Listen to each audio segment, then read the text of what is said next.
And welcome into the New England Hockey Journal's RinkWise Podcast. I'm your host, Evan Marinofsky, joined today by Patrick Donnelly, the great Patrick Donnelly. Pat, what's up? Not much. Oh, thank you. Standing ovation. I'll clap for Evan too. You know, Evan gets all the glitz and glam, but we'll give him a little more. It's the you get down in the rough more than I do. That's for you, Evan. Just a couple claps. Not Not much. the golf clap. Golf clap, exactly. Oh, okay.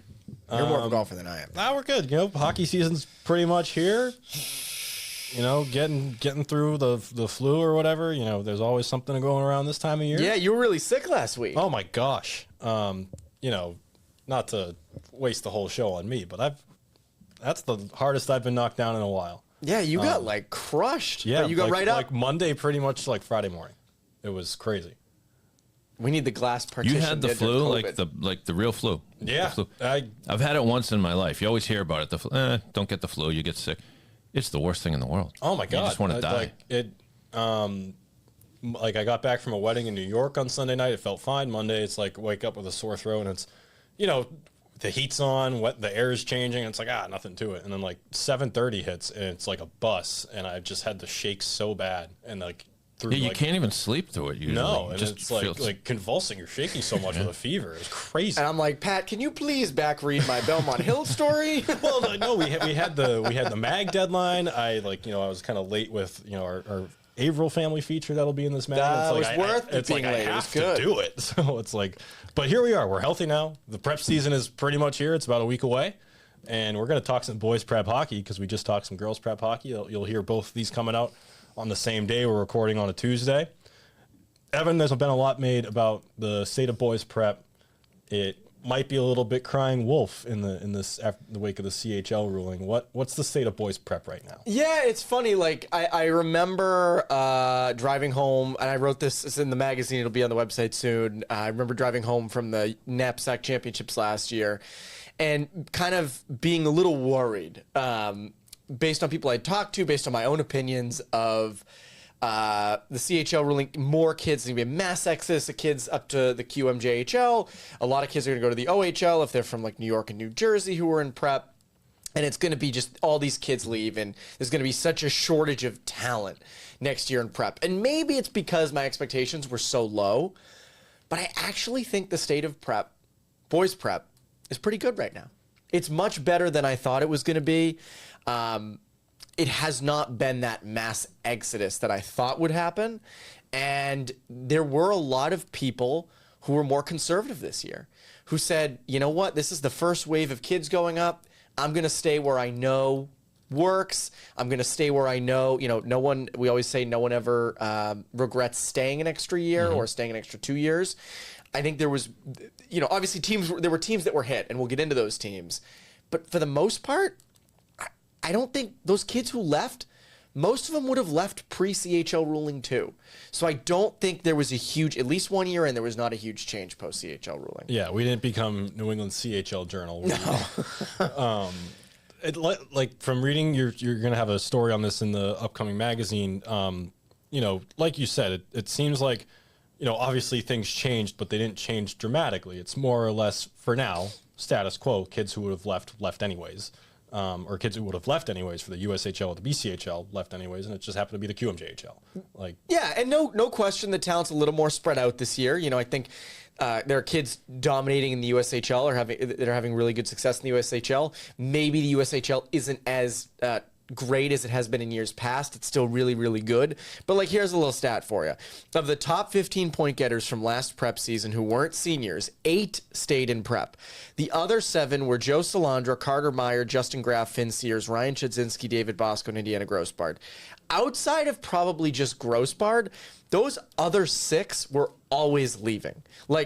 Meyer, Graff, Salandra, those guys, Sears, Chudzinski, all had more than 50 points. Bosco, I think, had 2 straight seasons of I think not 50 points, but 37 and 47 points, I believe, over a point per game both years. He was a sophomore. And Grossbard, by the way, had a phenomenal year last year at Avon too. So it's those kids were always probably going to go.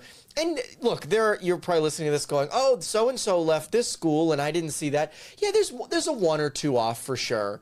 But I would also say that for the most part, most stayed. There weren't many kids who left that I was like, oh, they would never have left pre-CHL. And you would have gotten those one-offs anyways if it was, Yes. even if it was just the USHL. Yes. Like you mentioned a couple times, whether it's in a story or on here, like there's always a couple that raise an eyebrow, like, so-and-so left. I don't know. But, there's always going to be that. And kids go to the BCHL. Like pre this, it was you went to the BCHL instead of the USHL, and that was like your year before you went to the USHL. So it's just changed around. That's the biggest thing. So I think the state of boys prep, and you're also having discussions. There's always that undertone, that undercurrent of a full season thing. Some coaches want it, some don't. Talking about it, all those different things. So. Like, that's the other part, too, where, like, you do see prep being open to evolving as well. So I'm not just saying it because we cover it. Like, I would tell you if it was in a bad spot, and maybe I'm sitting here a year from now saying, oh, my God, boys prep, you got to watch out. It's not good. Right now, boys prep's in a very good spot. In a year from now, you'll be in Moncton. Like, who knows? I'm leaving for the Q next year. I'm leaving for juniors. Showcase in, I don't know, Chicoutimi or whatever. That's right. Live from St. John. Yep. Well, so that's the state of boys prep. So with that all in mind, we're gonna hit on some contenders. Maybe not pretenders, but contenders, sleepers, pretenders. These teams are frauds. Yeah, give me 3 up, 3 down with Greg Bedard. Dexter Southfield, fraud. Yeah, that's right. No, boys prep. We'll touch on your top 10, then we'll get into some sleepers that are kind of outside looking in that next 15, like we did last year. But we'll start with your top 10 and number 1, and you're a big anti not automatically putting the defending champion as number 1. In fact, your defending champion is number 8, but we're not going to start with them. We're going to start with number 1. Who's top spot for you? Dexter. It's Dexter.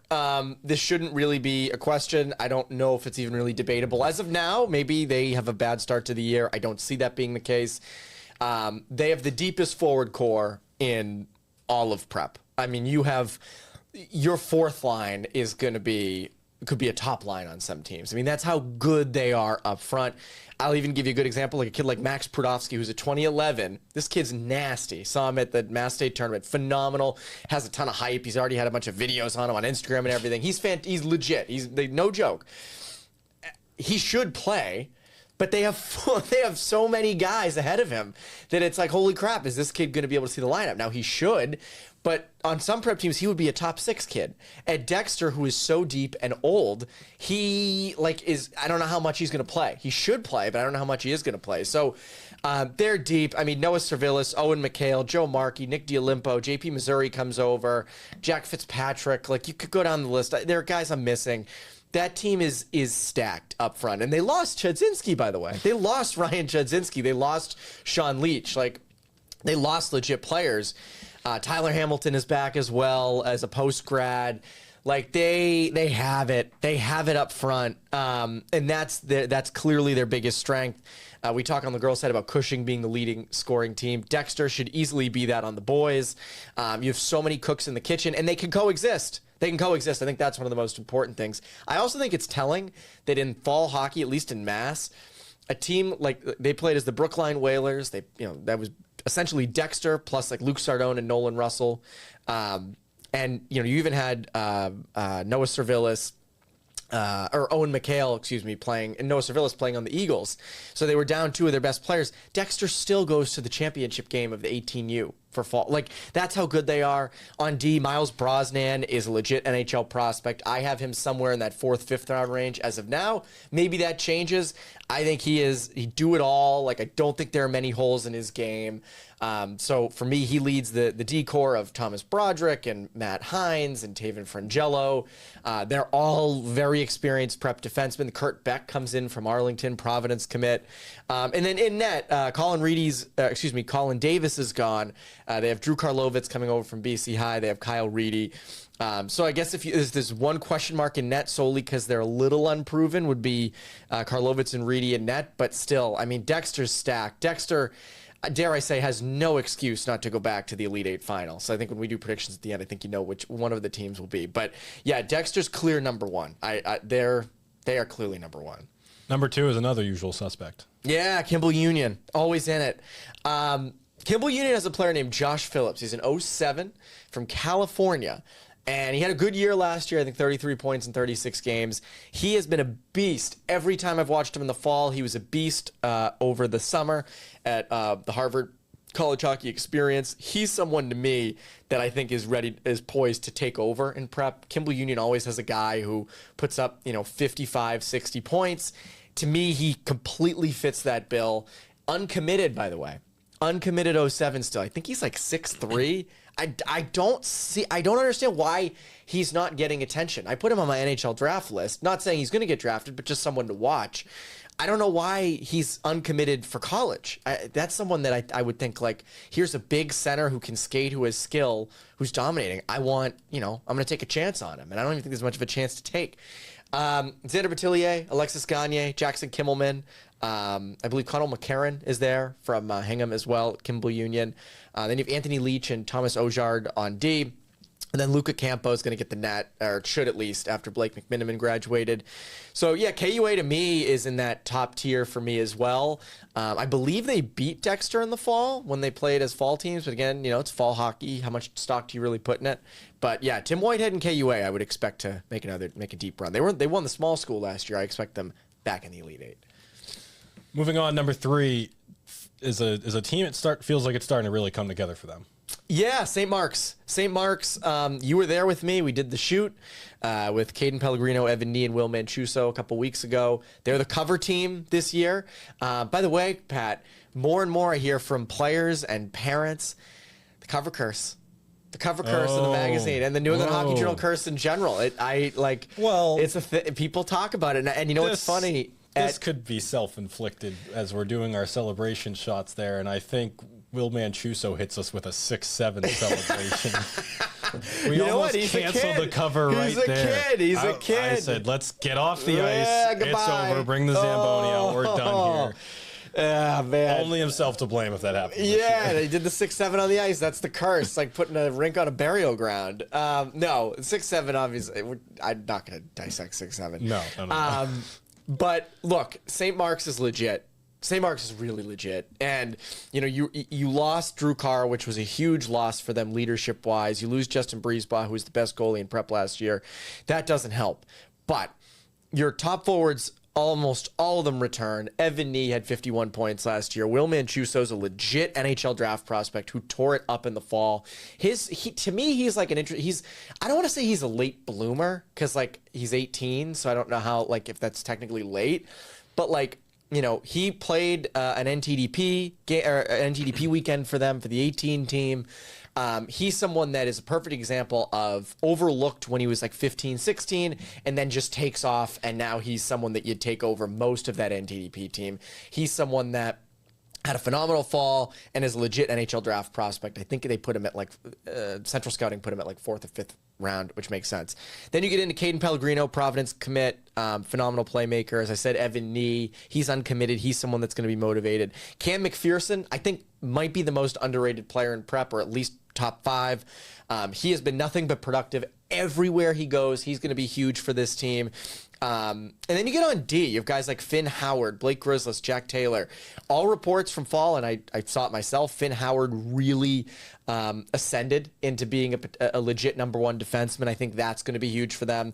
Grizzlis and Taylor provide a lot as well on the back end. And then, in net is the real question mark. That's that's their one thing with losing Brisebois. But Aaron Alves Thomas had a really strong fall for the Providence Capitals, helped them win a 16U championship for New England Regionals. So I think he's going to be, I don't know, but it would seem like to me he's coming in hot at least. So to me, in prep, 1, 2, and 3, Dexter's clearly 1, but KUA and St. Mark's aren't far off, and I think they are their own tier. Those 3 are sort of in their own tier. You might be right to hear it on that cover curse, by the way. Last year we do Dexter, they lose in the championship of the Elite Eight. The year before we do St. Sebastian's, they're supposed to be this world beater. They sneak into the Elite Eight as an 8 seed and don't make very far. They almost beat Cushing in round 1, though. People forget. They almost did. And the year before was Cushing, who lost in the championship. Yep, by a goal. Yeah. So St. Mark's is putting you on the clock. Yeah, it's funny, actually. We were sitting at a table at the U18 thing, and some of the kids were around the table or whatever, and I saw Evan Nee there, and I said, oh, I think you're going to really like the cover. And Owen McHale is like, oh, you guys were on the cover? Oh, you're cursed. And Evan was like, what are you talking about? I'm like, yeah, dude, like, that is the kiss of death, man. That is like... that and, Yeah, exactly. But look, the cover's a great thing to be on. I don't want next year the team to be like, no, please. Like, please do not put us on the cover. No, it's a big thing. We need St. Mark's to win this year. So like, that curse is completely put to bed. I need him. No, we do. We're in this true. together. I'm the one taking the photos. We're in this together. You need them as much as I do. But those are the top three. All right, getting into this next tier, another usual suspect, Avon Old Farms. Yeah, Avon was in it all year last year. They were really like a good number 2 behind Dexter for most of the year, and then just sort of scuffled in late January, early February, I believe it was around that time.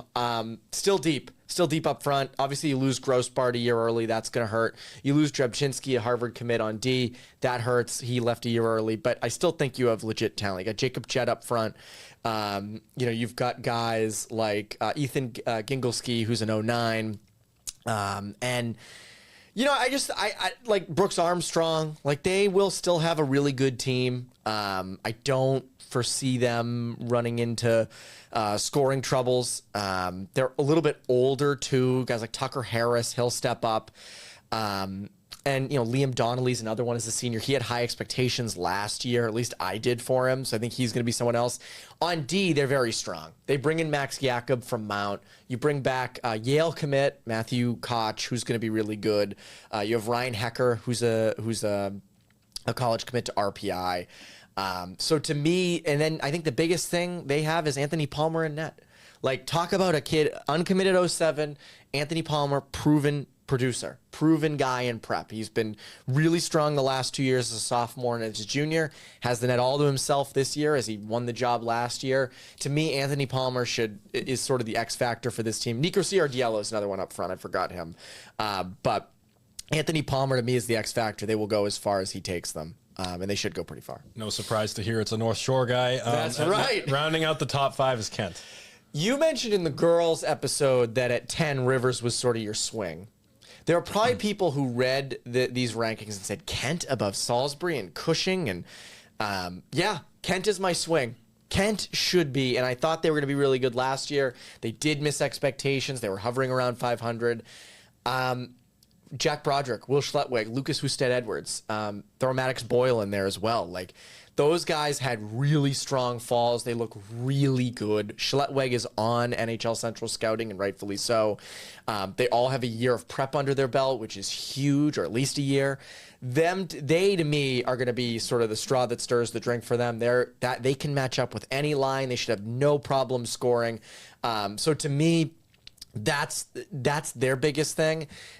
In net, I'm not really sure. You lose Weiner, so I don't really, I think that's going to be an area of contention for them. You have Cal Gustafson on D, who's going to, who I liked a lot last year, big kid. I think he's going to take another step this year as their number 1. And then you have Dylan Mulgrave, brother of Teddy, who's at St. Lawrence. Dale Reinhardt is super excited about him. I'll take the cheese. I'll say it, because Teddy did the same thing, where this is the same year that he took that big step. So to me, Kent is my swing. Kent is my big swing in the top 10, swinging for the fences, but they have the high-end talent. It's just, can it come together? And that's going to be their biggest thing this year. Okay. Well, some of those teams that are going to be chasing them that you mentioned, you got Salisbury at 6. Salisbury at 6. Yep. They are unproven up front. I think Luca Desjardins is going to be huge for them. He came in midway through last year. He's a high-end 09 that people are really excited about. And then you have sort of some other players that, that have come in. I think Elliot Rouvet, I'm messing up his name, but I'll find it at some point. But some of these names you mess up. But Salisbury should be really good. But here's the strength of Salisbury. It's on D. Zach Gill, who I think is going to be one of the breakout D. That'll come out this week. Tyler Rockus comes over from Hotchkiss. He's a Quinnipiac commit. He's going to be huge back there. I think as a whole, they're just bigger and more physical, which is typically how a Salisbury team plays. They're never going to be a top scoring team, but they're always going to be solid defensively. You have Jordan Rittenberg in net, who's waited his turn for the starting job and looks poised to take it. And they're better defensively. They're bigger, they're stronger, and I think those are going to be huge things for them.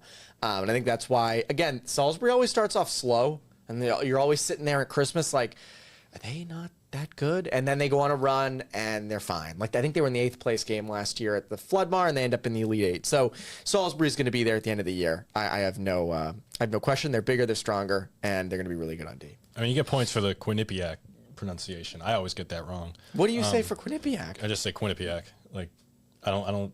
It's like the emphasis is supposed. Quinnipiac. Yeah. Is that how you're supposed to say it? I always say Quinnipiac. You had it right. Quinnipiac. I think the emphasis is on the middle I. Quinnipiac. Quinnipiac or something like that. Okay. I don't know. I always get it wrong, but like there are always those names, we write them so much, and it's like you get that pronunciation in your head that's not even close to being right. Like on the girls' side, like it's Zola Piekarski on Wilson. I always, just for some reason, the way it's spelt in my head, I'm like Piakarski. Well, do you ever look at something long enough that you're like, how does that word make any sense? Or we get into MIA bracket season. There are those towns I can't possibly get right every single time I write them, like a Apponequet. Yes. But moving on, we've gone off the rails. Number 7 is one of those teams that you mentioned. Some teams got absolutely slammed by the CHL ruling. Brunswick, number 7. Brunswick got hit. But again, Dylan Lee Stack leaving in net might be one that he probably left because of the CHL ruling. But Cam Manella got drafted high in the USHL and the Q. And Joe Salandra had 72 points this year, was always gone. So they lost them. Those are big losses. But Brunswick still has it. Like Brunswick, Mason St. Louis, Dartmouth commit, Marty's kid up front. He had 53 points last year. He was fantastic. He's going to be another force again. Like I have no question about that. Then you have guys like Keegan Kazan, Ben Lombardi, Ben Taylor, Owen Gibbons, who are going to be forces up front for them and had really good years last year. And I think they're going to take the next step. Owen Giles, you can add to that list as well. And then on D, Hampus Vandenberg, Princeton commit. He's been fantastic. He's a really good two-way defenseman, very reliable. I think he's due for sort of another jump in his offensive game. He's going to be huge for them. And then in net, they bring in Zay Ferraro and Evan Ackerman. Zay Ferraro had a fantastic 18U championship for Mid-Fairfield that whole weekend. He was outstanding. So he goes in hot, but I think either of them have a chance. You have Jack McCullough on D. He's another huge one, assistant captain for them. So to me, Brunswick's still going to be in it. They are always in it. They've been 3 straight years in the Elite 8. So I expect them back in it again. Mike Kennedy always has kids stepping up. I think it's sort of like that Belmont Hill thing with day schools where like kids do get brought up through the years, and then as a junior or a senior, they really take a step. I think you're going to see a bunch of those kids this year. And Brunswick's a team always in it. I'm excited to watch them this year. And finally, we get to the defending champions at number 8, Cushing. Yeah, they're low, but I think that, relatively low at 8 in the top 10 is not a bad place to be. First year for Dan Fontes as head coach. I think he's fantastic. Has worked with this group for a long time, so I don't have any questions about him taking over. I think he makes a lot of sense. Last year up front, they were a little, not unproven. They were a little young up front last year. You had Max Deneen, but after that, it was very open to who could take over. That's not the case this year. You have guys like main commit Joe Covaluzzi, who missed the end of last year and still was one of their leading point getters. Brown commit and Ben Marcolini. You got Blake Cash, who looked fantastic in the fall. He's a UNH commit.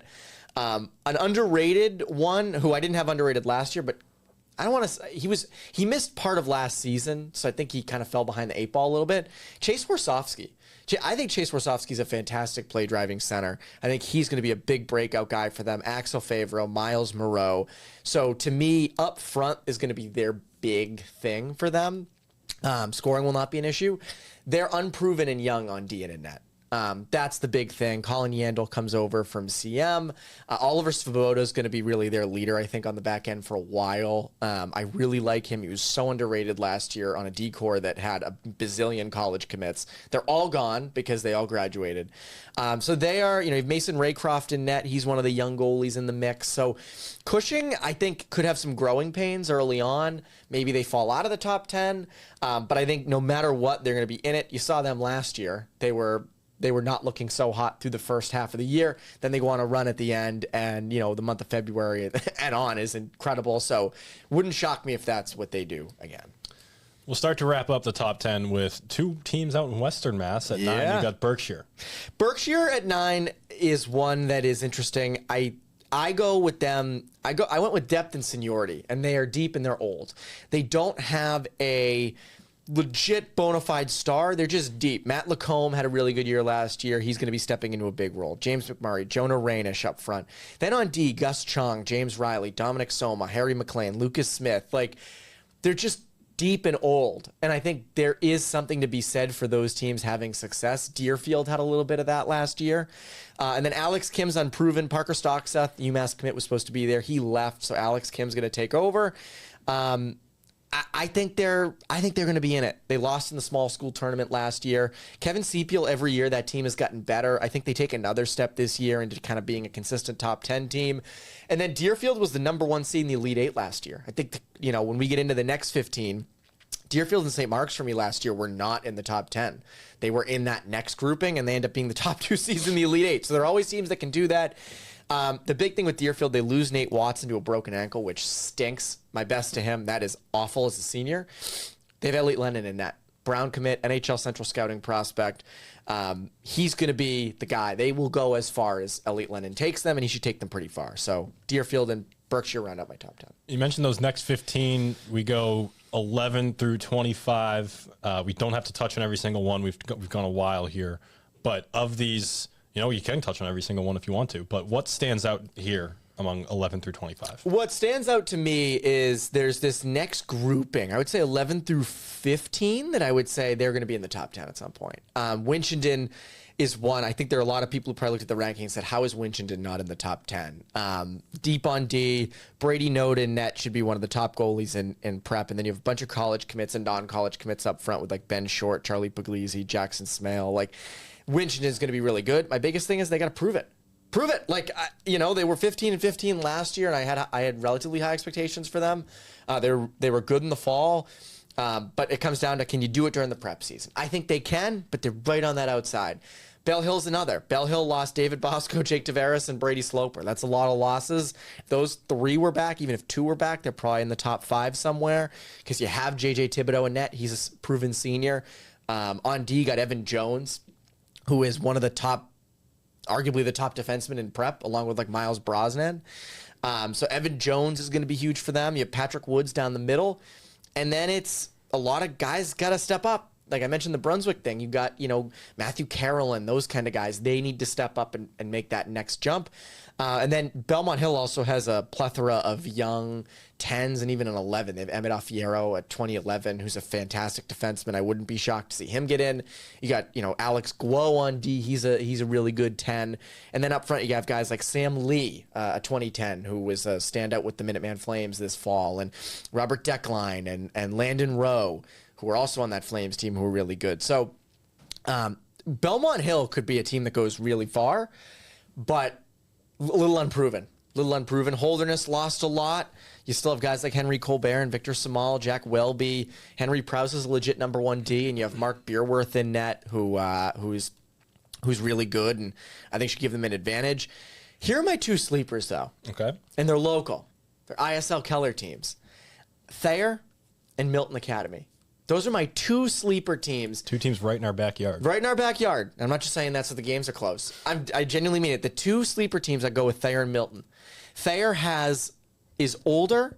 They have guys like Michael Federico, Ty Heimovitz, Tommy Wilkinson. They bring in Nick Sumner. They have Sean Sweeney, who's going to look to take the next step. They're deep up front. On defense, they bring in a kid, David O'Brien from the Long Island Gulls. Really small, but fantastic puck mover and crazy high competes. Like JP Missouri on defense. So funny.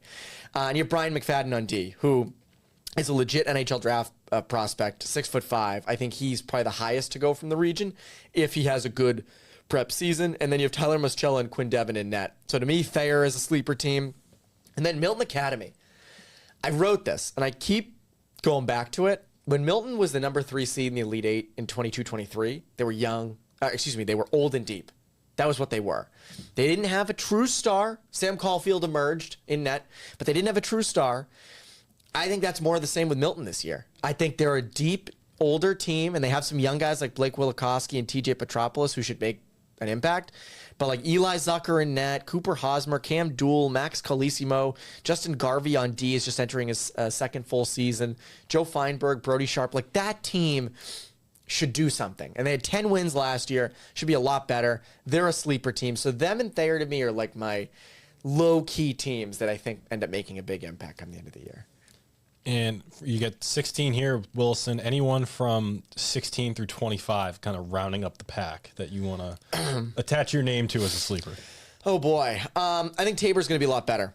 I think Tabor's going to be a lot better. You have Ethan Travis, Vinny D'Urso. Ethan Travis up front is one of the best forwards in prep, and Vinny D'Urso is fantastic in net. St. George's, I think, is going to be could actually be better than last year. They have less high-end talent. I think they play a more structured game. So to me, I would put St. George's in there. Alex Wang in net's going to be huge for them. Nobles is interesting. Nobles lost 5 of their top 6 scorers, but they returned Billy McCaustin, who had 61 points last year. So it's like, and then you're stacked on D with older talent. So Nobles and Justin Lee in net. Nobles could jump up from number 21. Frederick Gunn is a really interesting one to me at 23. They have a lot of high-end talent. They have older players, a little unproven in net, but like they were a team I had high expectations for last year. They missed the playoffs. They should rebound into that playoff tier, into that grouping. So Frederick Gunn's another team that I really like. We'll wrap, and we'll have you look into your crystal ball a little more. We'll put you on the spot here for Elite Eight predictions. A championship final. Oh, boy. I really like Dexter in it. I think Dexter returns. Hard to return, but I do believe Dexter gets back in there. For that other team, that's where I think it's going to be kind of a surprise. I think it's a surprise team. I'd love to say it's a Cushing-Dexter rematch. I don't believe that. I don't feel it. I want to say Salisbury finds a way to get back in. Okay. It's kind of been a couple of years. I think I picked them every year to be in it because it's easy to. But I think we get a Dexter Salisbury Elite Eight championship rematch of the quarterfinals from last year. I think that's the way the Elite Eight shakes out, and may the best man win. That'll be a offense versus defense kind of game. So I'm going to go out on a limb. I want people to go read your excellent St. Mark's story in the magazine when that comes out. So I'm going to say St. Mark's. Okay, I like it. That's my swing. Actually, that's not even my swing. My swing is going to be, you sold me on Milton Academy. Ooh, a St. Mark's Milton Academy Elite Eight. You sold me. I love it. We'll go with that. I love that. Okay, that's fantastic. You know what? My other swing, I think you're going to see 2 of Winchendon, Thayer, and Milton in the Elite Eight. Okay. Come the end of the year. I think you're going to see them pop in. 2 of those 3.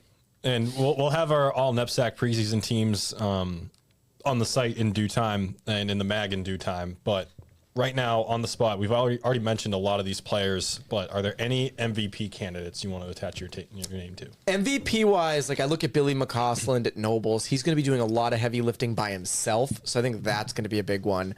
Will Manchuso at St. Mark's is certainly one. Evan Jones on D at Belmont Hill is another. I would love to see JT Rothstein or Greg Najda, Choate Taft, those 2. Like if they take big leaps, their teams are going to be in very good positions if they have the seasons that they should have. And then like Josh Phillips at KUA is one. Mason St. Louis at Brunswick is another. Miles Brosnan on D for Dexter Southfield is obvious. I'll also give another one, Caden Danya at Groton. Okay. Groton, the team we haven't mentioned. If Caden Danya has a really good year, makes an offensive jump, Quinnipiac commit, NHL Central Scouting prospect, 6'5", he should be legit one. So those are my like MVP watches. But, last year, Joe Salandra, Carter Meyer, Ryan Chudzinski, those are names we knew, obviously, and were big into, but they were all pretty young. So maybe there's a young player, Jack Quealy at Sebs. Does he take over 2010 with NTDP hopes? So, like, is he someone? Is Willikowski at Milton? So, but those are my MVP watch lists for sure. Well, hang on to your receipts and make sure you're in Evan's email and DMs in the first week of March. Or if you see him in person, let him know. I know that happens for you sometimes. Yeah. Well, if you have an email, if you want to email me, send patrick.donnelly@siemensmedia.com and you can complain to me all you would like. I see that's my email. It's weird how that all works, but tell us how we're pronouncing everything wrong. And it's time for overtime. Overtime. Yes, time for overtime. But before we get to overtime, just pay attention, guys. Listen. We're a school of passionate academics, strong athletics, and a vibrant community. And you gotta get our name right. It's Quinnipiac. Quinnipiac. Quinnipiac. Quinn. P-ac. It's Quinnipiac. We're Quinnipiac. All right, you want to go over it, Pat? See, Evan's saying it right. I don't. I don't. I say P. I put too much in the P-ac. Yeah, Quinnipiac. But that's how I've said it my whole life, so it's trying to retrain a dog. So. It's like Reese's. Reese's. That's why I say Reese's, not Reese's. You ever hear the Mitch Hedberg joke? I just noticed Reese's has an apostrophe S at the end. I did not realize it belongs to Reese's. I thought it was mine. I'm sorry, Mr. Reese's. I need to give it back to you. It is yours. All right. Anyway, we did in the last episode, Would You Rather from the point of view of a hockey player. Today we do Would You Rather from the point of view of a hockey fan. So 3 questions for both of our panelists here. Evan, you can start.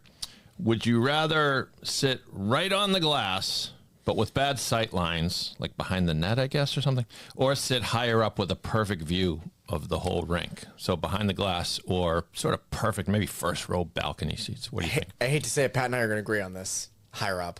Every Really? time. Yeah, higher up. You see the whole game. Basketball, you want to be close. Hockey, there's glass, the sight lines. If you're behind the penalty box or the benches, I don't even understand how you see. I've sat behind the net at NHL games once or twice before, and I hate when it's down the other end of the ice. So first row, balcony, center ice, best seat. Pat, your thoughts? Completely agree. First row balcony or, somewhere back in the loge where you can see everything. Nothing worse than when you're kind of in that no man's land, either right on the glass or right in the middle. Like, unless you're right in the corner on the glass, but like anywhere else, you get the reflections and the glare. You're looking, craning your neck. And from a work perspective too, like whenever we're at something, like New England Sports Center, it's great. I love to be as high as I can, like pretty much right at center ice. I can see everything. I can watch both teams equally.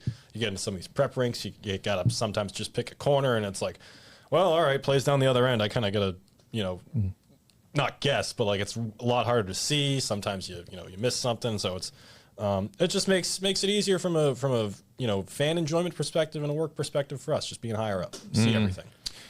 Yeah, when you think about it, good seats usually means closer. For a concert, for sure, you want to be in the first row, close as you can, anyway, for a concert, I think. But if you pretty much baseball, I think, is the only sport where you want to be first row, right?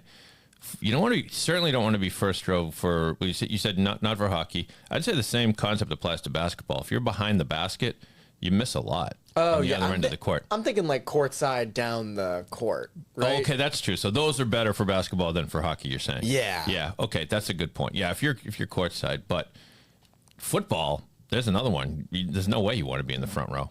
No. You miss everything. A couple tall players are in front of you. You really miss everything. Football, I'd rather just watch the games at home. Oh my God! Experience. Yeah, there's every time I go to a Patriots game, like I was at the Browns game a couple weeks ago, and you always forget how much standing around there is. Oh yeah, and just nothing happening, and especially when it's cold or. Yeah, if you ever go to a night game, forget about it. Like, so many commercials. You just stand there, like, what are we doing? Obviously, so much fun to go, and but Patriots games are expensive, and you're just standing the whole time, and there's nothing going on half the time, and it's you poor guys. When I was in my 20s, I enjoyed going. You do the tailgate, you do the whole thing. Tailgate's usually better than the game, but now. Give me my couch all day long. And red zone and you can have YouTube TV with 4 games. I lock in on one game. That's for another podcast. I'm not a Red Zone guy. Disappointed. All right. But I'll watch the Patriots, obviously. We'll move on to question number 2, which I know will be a huge debate between you guys, because all you do is talk about chicken fingers and pizza.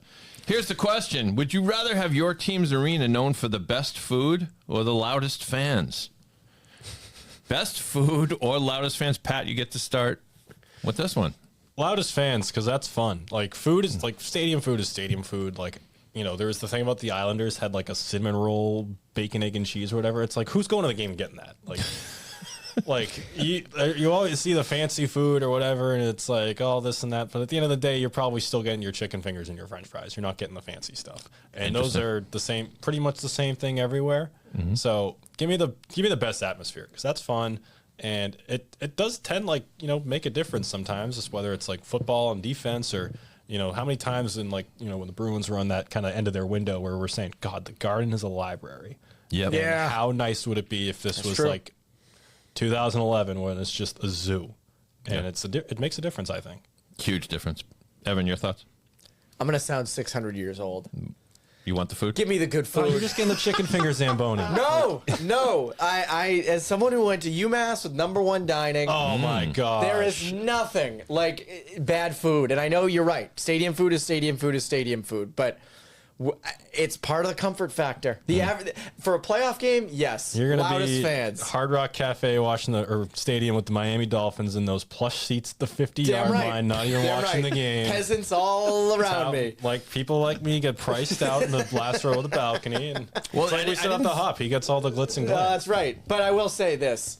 I'm with you. The stupidity of we're going to have a burger with a donut. None of that at a game. But I'm saying give me a good burger or just good food. Yeah. I'll be for that. Playoffs though, Passable. loud audience for sure. You enjoy the Garden pizza? I forget what it's called, but it's incredibly long and skinny. You know what I'm talking about? The slices? Because then they can charge you $300. for Right, it. and it looks big, but it's really just thin. But the crowd noise is. I'm sorry, go ahead, Pat. Oh, I was going to say, it's amazing. I think in all the podcasts we've done since I came on in fall of 2023, and I think this is the first time Evan's mentioned UMass dining. Is it really? It might be. And I can't believe it more. took us this long. Interesting. Dude, if you had it, you would know what it was like. It was an incredible time. When I toured UMass, the dining hall or whatever was closed. You told me that, yeah. Never Wasn't got meant it. to be. Wasn't meant to be. Nope. My son graduated a year ago now from UMass, and I was always jealous, telling stories of how you're hungry at 12:30, 1 a.m. There's a mac and cheese bar. You go and yeah. I don't know, did they have that when you were They there? did. There was a food truck. There were a couple food trucks that would be around campus until about 3 a.m. And one of them had. I still get hungry thinking about it. It was a barbecue. It was barbecue pulled pork with mac and cheese quesadilla. Oh, come on. And that, Let's go. drunk or sober, Yeah. was life changing stuff. So The crowd Only ever sober. Just to, very. we will move on, but the crowd noise is a huge deal. Food is a huge deal too, Evan. Don't worry. But I agree. There have been fits and spurts, ebbs and flows in Boston sports over the years. There was when the new Garden was first put in place, it was deathly silent in there, and and the old Garden was cramped. If it happened to be in the summertime, no AC, terrible, hot, but it was loud in there. And then you went to the new Garden, and then after a spell, you realized they were pumping in the sound, which unfortunately I think they still do. I don't know if they, you know what I'm talking about? They pump in the crowd sound. At the Garden? I did not know that. Oh yeah, look it up. Maybe they don't still do it, but that whole bum 2019 they bum, needed let's it. get loud, bum bum, bum bum, and there's crowd noise, and you might mistake it for actual crowd noise. I think all the NBA's. Look, Evan's shocked. I'm sorry, Evan. Well, I'm And by thinking the of way, just there is no hockey. Santa Claus. I'm thinking of maybe just they don't hockey. do it at hockey. It's possible they don't do it for the. I don't Bruins. think there is with the Bruins. Okay. Yeah, and it's Don't ruin my dreams. But the same thing. I mean, when the new owners came into Fenway, the team took off. Nobody was complaining, but it became more of a VIP crowd. Gillette Stadium, when it was first put in, much more of a VIP crowd than old Foxborough Stadium, which was a dump. But it could be very loud. The last I've ever heard of Stadium was Patriots playoff game in 1995 against the Steelers. It was the first time I ever had the instinct to hold my ears because that's how loud it was. Anyway. Well, I mean, all it took was an 8-2 or are they 9-2 now, whatever they are, football team to finally have the crowd get it again in the Patriots game. Yeah, but you remember there there was were 6 years there where it was just a library. It's true. And you remember Tom Brady would say it. He'd say, "Come on, everybody, let's go. Get lubed up." He said, "Get lubed up." Well, I remember during those Brady years, I think I remember seeing like a graphic on the scoreboard that was like, "Quiet, please, offense at work." Yeah, Which I get for the offense. It's supposed to be, yeah, right. Yeah, maybe better to leave that off. Anyway, all right, final question for overtime. And Evan, it goes back to you. Here's a good question. I hope it's good. Would you rather attend a Game 7 Round 1 playoff game featuring your own team? So we're in Round 1, but it's Game 7. Or would you rather attend one of the most epic Game 7 Stanley Cup finals, but it is not involving your team? That's a good question. Thank you. Worked on it. A Game 7 with your own team with the cup would be really nerve-wracking. Like, you'd almost want to be comfortable in your own couch, but you do want to be there. Interesting. You wouldn't turn down tickets. No, never. I'll go round 1, Game 7 of my own team. Okay. I think it's just a cool experience. You're into it. Round 1 is huge. I mean, there's so many Game 7s from round 1 that you remember. So it's not like it still could be a super memorable game. Yeah, it could. Bruins, Canadians, Leafs, like all that stuff. So yeah, I would go. I want to see my own team Game 7 round 1. Okay. Pat? I'm going to agree as someone who hastily bought tickets to Bruins Leafs Game 7 in 2019. Smart. And it's That still was round 1? Yep. It's still one of my favorite memories. It's usually when you're playing presumably a divisional rival, just with the way the seedings work. So for the Bruins that many years, it was the Leafs or the Canadians. And I remember being just as into it as I might have been if it was Game 7. Or I went to Game 2 of that series, and I was Game 2 paled in comparison to And how ultimately, Game 7 was. that's going to be more memorable than, say, a Game 7 Stanley Cup Finals not involving the Bruins. Yeah. Yeah. Okay. Yeah. I think it's the right answer. I mean, sports is about passion. It's about your. If you're not rooting for a team, yeah, sure, you can still enjoy it. You can be like, oh, what a great game, but it's not the same, right? No. I went to a NCAA Final Four championship weekend, so including the championship game, and Kentucky beat, I think, UCLA. Yeah, no, it was nice being there, but it doesn't compare. It's not the same experience as if I'm sitting at a Sox game, and the game is tied in the 8th inning of a playoff game. I feel like I'm about to die, but I always remember it. Yeah. Yeah. No, I'm completely with you on that. You want to beat your own teams. Yeah. All right. Well done. I'll see what I can do to get both of you some mac and cheese with pulled pork. Well, Next time I swing around Amherst. this could be its own podcast.